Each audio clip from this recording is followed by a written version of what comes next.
Welcome to the Phil Vogel podcast. I'm Phil, and this is the only podcast focused on dealership mergers and acquisitions. We also discuss the business of the automobile business because that's what I do. I do dealership buy-sells. Most often, it's a broker role, and sometimes I'm a dealer's wingman during transactions because I've been there, done that. As a third-generation car dealer, myself, I've been advising dealers and selling dealerships ever since I sold the last of our stores in early 2000s. So on this podcast and on this show, we talk with dealers that are making a difference and industry thought leaders. We don't just discuss actual transactions, but all of the elements that of the business that relate to creating value for buyers and sellers. We also discuss the news, trends, and issues that are important and critical to car dealers today. Most of all, we want this to be a place to have some fun, share some great content, and have awesome guests. And before I introduce this show's guest, I'd like to thank and introduce the show's title sponsor, Roadster.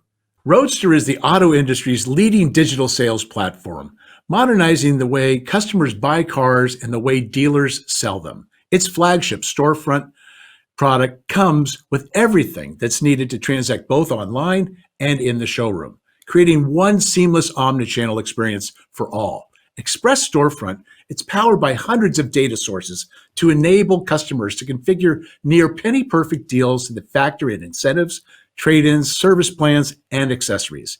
It also features the tools and insights dealers need to engage customers and guide them through their complete purchase online, or seamlessly continue it in the store. As a result, dealers who use Express Storefront report 2 times more engagement, 70% more sales efficiency, and 2 times higher customer satisfaction than industry average. Roadster was founded in 2014 and is headquarters in San Francisco. So to learn more, please visit roadster.com. And now for today's guest. Today's guest is Jay Feldman. Jay is the chairman and CEO of Feldman Automotive. They have 15 dealerships in Michigan and Ohio.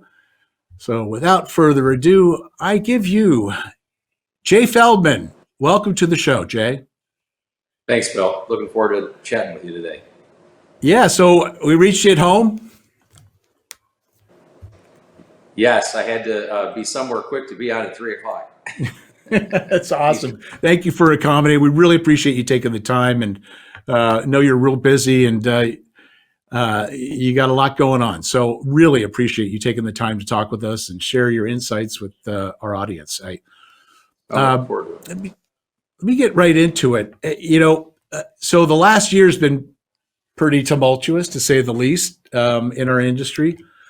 And you have been growing, and I'm curious as to, let's just talk about last year, the last 12 months. I guess it was a year ago that, the first lockdowns, and, how did you guys fare, and what did you, take away from the last 12 months?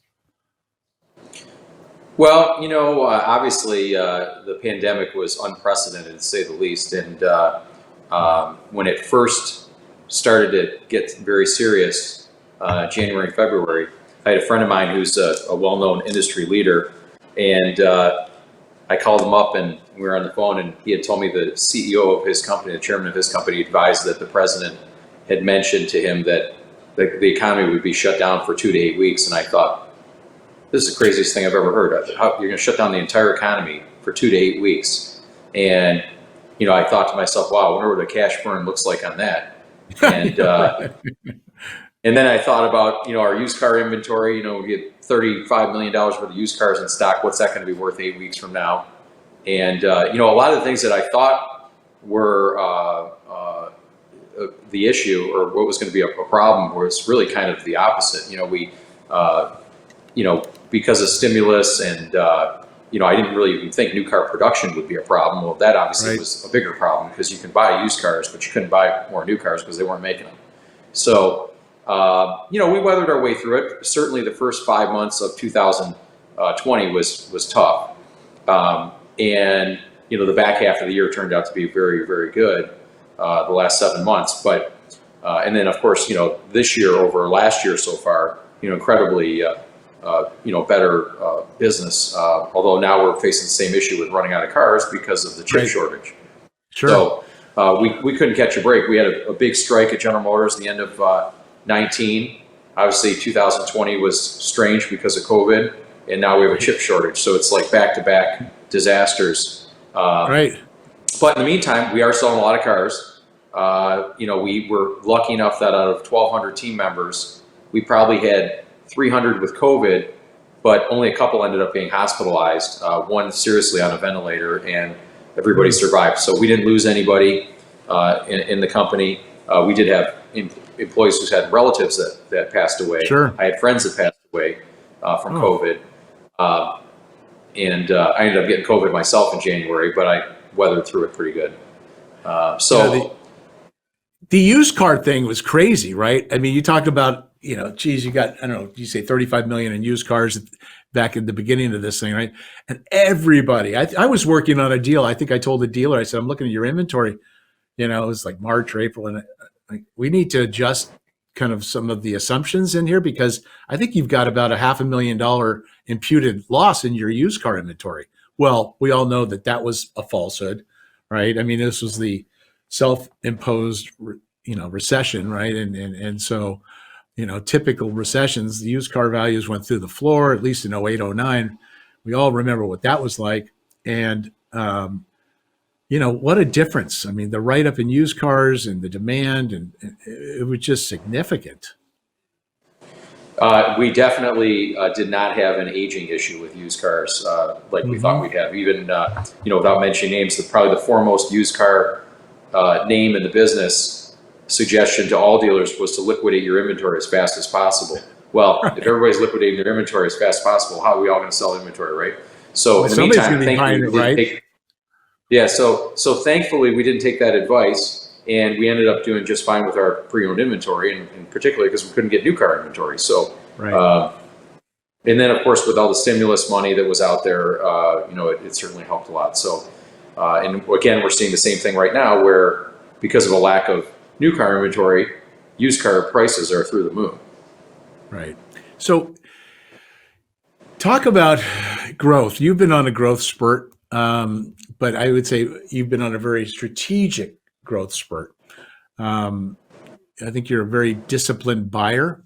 Certainly when talking with you, you're focused. Can you share a little bit about how you approach an opportunity when it comes to you, geographically, brand, size, and what have you? What elements are important and do you focus on? Well, before 2018, my focus was totally on Michigan. I had some success starting in 2008 and then again in 2012 with, getting involved in stores that needed some help. And, having taken over a wind down store in 2012, it was a wind down store in the GM bankruptcy, and, pretty cool because it was very sales ineffective at the time. It was 50% sales effective. And then today it's almost 200% sales effective. And probably one of the most successful Chevrolet stores in the country. So, it was a lot of fun to take a store that everybody counted out and turning it around. Which store was that, Jay? This was Tennyson Chevrolet in Livonia, Michigan, and now it's Feldman Chevrolet of Livonia. But I partnered with Kit Tennyson. It was a great guy. He just recently passed away, unfortunately. And, it was fun for me because, I was able to partner with him and take a store that he was going to be a wind down dealer and then turn it around and have him retire as one of the biggest Chevy dealers in the country. So that was a lot of fun for me. He went out of the business very proud. And so then I partnered with other dealers and eventually bought them out. And then Ohio was just a fluke. I had a broker bring me a really nice Chevrolet store in Ohio and visited it and decided that, it wasn't, it was user error. And, we could really turn around pretty quickly. So we did, and then ended up buying 2 more dealerships across the street, and then another one 14 miles away in Worthington, Ohio, which is a suburb of Columbus. So you got what, 4 or 5 in Ohio? 4. We have a Buick GMC store, which is Mark Wahlberg Buick GMC. We have Mark Wahlberg Chevrolet of Columbus, and then we have Mark Wahlberg Chevrolet of Worthington, and then we have Mark Wahlberg Airstream RV, Winnebago, New Camp, Thor, in Columbus. Well, that's the perfect segue to talk about burgers. So, Mark Wahlberg. So, for those that don't know, well, I'm sure Jay will tell you, but Mark Wahlberg, the actor, producer, superstar of screen, is partners with Jay in a few stores. And I think everybody would love to hear, if they haven't heard already, a little bit about that relationship and that friendship and partnership and in the dealerships as well as the other ventures. Yeah, it was just a fluke thing. Mark was filming Transformers in Detroit when we had film credits in Michigan. And he was at a mutual friend's barbecue at his house. And I met him for, just a minute. He would have never remembered me. I literally shook his hand and he left. He was out the door. And as I got there, he was leaving. A couple days later, I saw the show Wahlburgers on A&E. And of course, it caught my attention because I just met Mark. And they had one hamburger restaurant in Higham, Massachusetts. And so I called my friend up that was friends with Mark. And I said, hey, we should try and get the rights for Birmingham, Michigan. So he called Mark, and Mark said, hey, why don't you guys come to Higham? I'm going to be there next week. Let's meet at Wahlburgers and talk about it. So we did. And I ended up going to dinner with Mark that night. And we just hit it off. And about a year and a half later, we partnered in the Cleveland Wahlburgers. And then, after a couple visits, Mark always invites people to visit him on movie sets. So I visited him at, it was Daddy's Home 2. He was filming in Boston. And we're sitting in his trailer, and he's like, hey, I used to flip used cars when I was 15, 16 years old. I said, well, I started selling cars when I was 16 and 15, 16. And he said, I always wanted to own a dealership. And I said, well, maybe we should buy one together. So about 8 months later, we did. And Really? So since then, we're partners in 4 dealerships. This month we'll sell in Columbus 1,100 cars. We have burger restaurants in Atlanta, Ohio, Michigan, and soon Indiana.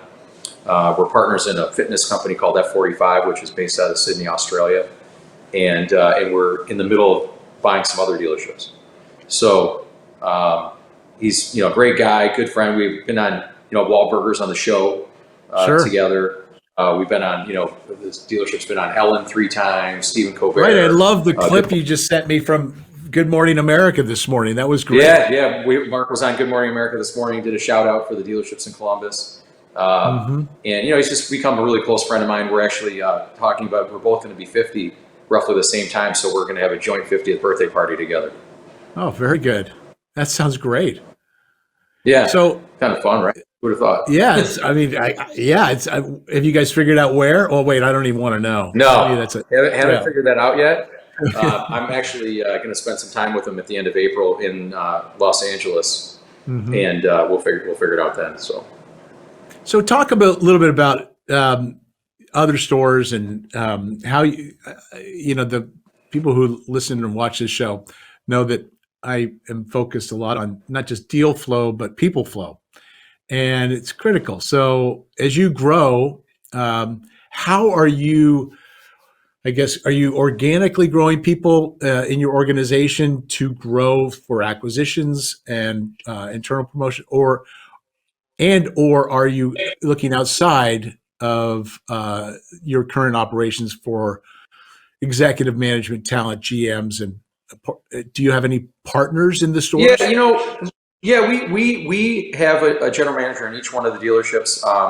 We have, we do try and grow organically from inside. It's a great example to set for your employees. So when they come to work in our organization, they don't look at it as a job. They look at it as a career. So if they're coming in to sell cars, they have a chance to be a general manager one day, or a service director, or, we've had porters that became service managers. We've had sales associates that became general managers.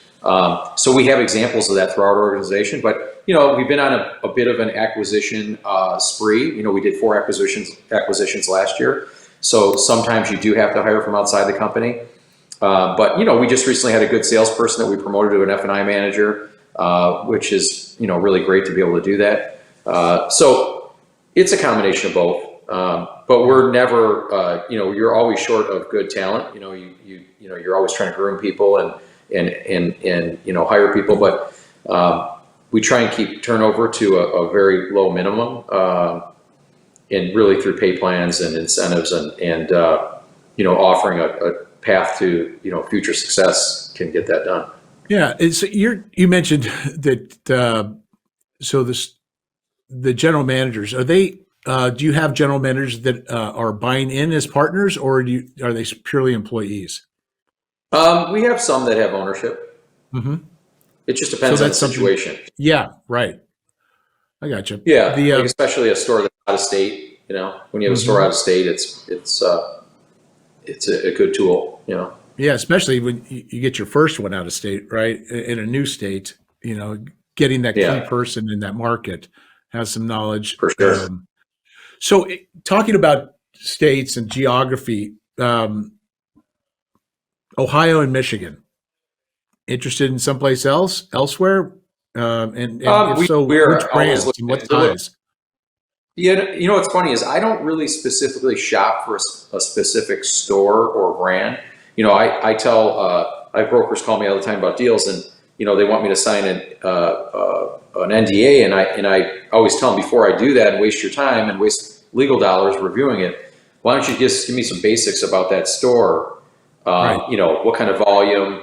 Sure. Is it making money? What kind of multiple are you looking for? How much is the real estate? Because if somebody's got a store that isn't making money and they want 20 million blue for it, and it's never gonna make sense. I just tell them, listen, that's not for me. Right. We had, we've had multiple instances where I know right away it's just not a store for us. If it's a Mercedes store making $5 million a year and they want 50 million blue, that's not a store we're going to buy. Right. So not to say that somebody won't do that, because there is certainly a lot of evidence that happens every day. But Right. but it's just not it doesn't fit our strategy. I would rather have multiple stores that were underperforming or had some upside, Right. and and add our strategy to it and our game plan, and not only make it more profitable, but build value in the store that way, versus overpaying and for something that you'll never get a return on. Sure. Well, every dealership or every dealer or dealer group, they've all got their own model, right? You could take 20 Chevy dealers that are like, let's take a dealer 20 group, right? And you're likely to find those like-sized dealers making similar monies and with different strategies how to get there. Some, Yeah, absolutely. Absolutely. It just depends what your game plan is, and we've been pretty disciplined about sticking with higher volume stores, or at least a path to higher volume. I don't like little stores that do $25 million a year in revenue, right, that can't get to 100 million. I mean, you just it takes it's hard to hire talent in small stores. So that's kind of been our philosophy.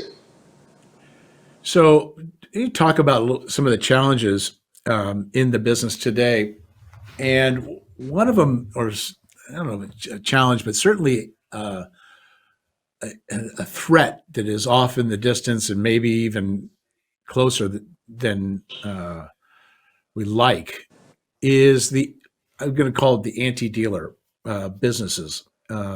That the Carvanas of the world, True Cars, and what have you. What do you see in terms of like threats from not just the Carvanas with the used cars, but like Pulse or Volvo? They've come out with their direct sales model. I think a lot of Volvo dealers are wondering what that really looks like, and what have you. Are you hearing or seeing any manufacturers? Go ahead. Listen, they can try that. Here's the problem. The problem is that when sophisticated dealers see a manufacturer doing that stuff, the first thing they do is end up just selling those stores and go invest their money in something else, because it's just not worth, if it's not going to be a good business model for a dealer, they're not going to be a dealer. They're going to shed that store. There's been other examples of manufacturers that got too heavy-handed, I won't cite the names, but I think we can guess, And those manufacturers had, you look in the automotive news, you see the buy sells. And, so I think most manufacturers are smart enough to treat their dealers well and play fair. And not to say that they're going to make business decisions that we don't always love. It happens all the time, but you just have to, work around it and stay positive. And our business is always evolving. It's going to continue to evolve. It will change for sure. And, I can't tell you how many stores that I bought where they had literally recently had no digital model at all. At all. They didn't do any digital marketing whatsoever. Wow. So I always, really? I guess the best analogy I can give you is if you're going to go to Vegas and play blackjack and you're going to play it the way you want to play it, not the way that the book tells you to play it, you're probably going to lose. And so, I look at the car business the same way. You got to utilize all the tools that work currently to sell and service vehicles. Or if you don't, you're going to be bypassed by the guy who's, 10 miles down the road that knows how to work the business. Carvana, Vroom, those guys. Where do you see them as competitors, threats? They just opened a Carvana not too far from me in Novi, Michigan. I had a local dealer that called me up, was really scared about it. And I said, hey, I wouldn't even think about it. They're going to sell cars. We have, had record used car month after record used car month, and Carvana's right down the road. So, listen, they lost what, $400 million last year? The more cars they sell, the more they lose, yet their stock is at 50 billion market cap. I don't get it. I don't know. Right. It's great to be, the holder of that stock, obviously. But I don't know when they'll be profitable, if they ever will be profitable. I mean, everybody says, well, Amazon got profitable. But Amazon got profitable on their cloud product, not on AWS selling. for sure. Yeah, they're not making any money in there. Yeah, absolutely. No. So, again, their market cap is insane. Tesla's market cap is insane. I don't know. I can't, I can't figure it out. Right. So, do you want to acquire stores in other markets? Sure. Yeah, absolutely. It doesn't scare me to have a store even as far as California, as long as it's a big enough opportunity where you can hire somebody to run it. And, right. I don't want to be running back and forth, 10 states away every 5 minutes that, there's a problem. You want to make sure that it's the right opportunity the farther away it is. Are the Carvanas of the world jumping back, I forgot to ask you this. I wanted to ask, so the used car startups, Carvanas, Vroom, and there's a multitude of them. Are they posing a challenge to source inventory? I would say not so far. One advantage we have obviously is trade-ins. We also have access to, GM Financials, stuff online, Chrysler Credit, Ally. There's a lot of sources for pre-owned. We have not run into a problem sourcing used cars because of Carvana. I do think that, obviously if they stay in business and they continue to succeed, they're going to sell a certain percentage of the used cars that are sold in the United States. But, it's a big, a lot of used cars are sold. I don't think that all 50 million used cars that are sold in a year are going to be sold through Carvana. So another topic, and you're knee deep in General Motors, a lot of Chevy stores and what have you. So GM is going all electric. What are your thoughts on that? It's a change in the business. It's coming. It'll affect our service model a bit. But again, 50 million used cars are sold in a year, and there's, I don't know how many hundreds of millions of cars on the road in the United States. They're still going to need service. And, electric cars are, certainly still very expensive. Charging is an issue. But, it's coming. I mean, and we'll embrace it. I always look at people that are a lot smarter than me. You see, Lithia just bought a 50-store chain in Michigan. They obviously know electric cars are coming. Yep. Doesn't seem to bother them. And I'm sure that they paid a lot of money for those stores. We've had other big dealer groups around the country buy, swaths of, stores. So I figure as long as those people are still buying, they got, plenty of Harvard grads working at Lithia and at Penske and at AutoNation. Sure. They have, teams of departments looking at the changes in the business. They have dedicated, brainiacs studying the industry every day. And so as long as they're still buying stores, I'm still buying stores. Yeah, I think it's an interesting, you alluded to it in the beginning of your answer. I'm curious as to, you talk about the servicing of vehicles and EVs, right? So when they break very different than, traditional domestic vehicles and trucks and heavy duty and medium duty trucks. Where, do you think that that's going to, when you replace components of an electrical vehicle, you just replace them, right? They're not necessarily repairing things. And so that's going to change. I've got to think it's going to change dramatically how, not necessarily in the near term, to your point around all the vehicles that are on the road still and currently and will be, but going forward, the business model, when everybody's looking to the fixed biz side of the business to really cover a lot of the expenses, do you see that as significant in terms of change? Well, I think our business model is going to change a little bit. What's going to happen is if, for example, 40% of our service revenue goes out the window, we're probably going to have to look at how we, operate our business. Do you have fewer employees? Do you have, does it adjust pay plans? There's just things that might happen that I don't know. I'm just predicting that. Is that a possibility? Is it even, maybe, who knows? It's the opposite. Maybe it's more revenue because those parts are more expensive. We got, we charge people more for fixing those parts. I don't know. Maybe it's too early to tell. That's a great point. It's just, I think every time we think we know the answer to something, it turns out to be a different answer. Right.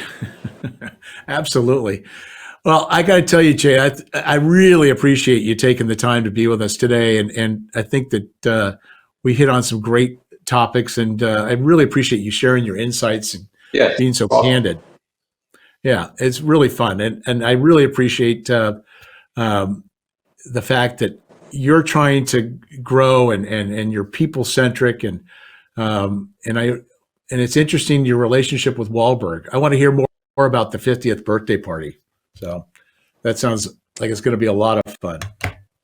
Yeah, thanks, Phil. I appreciate it. Thanks for having me on the show. Well, thank you so much. So, all right, all the best to you, Jay, and we really appreciate you being on. And so without further ado, we're going to say, see you later.